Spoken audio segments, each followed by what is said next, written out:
معزز ماني كرامي سعودي عرب أو باكستان في درميان مقبول تاريخي أو بلدنا تعلقات.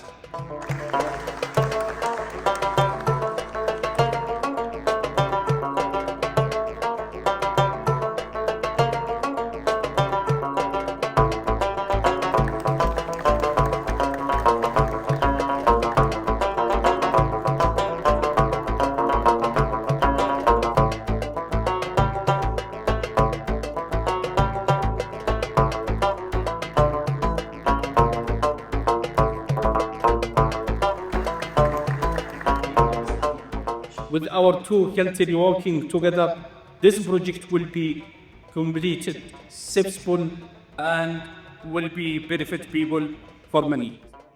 The King Salman Hospital project has been financed by a grant from the government of Saudi Arabia with a total amount of 20 million US dollars. The other project, Shauntar and Jagran, has been funded by a concessional loan from the Saudi fund for development with the amount of 66 and 35 respectively.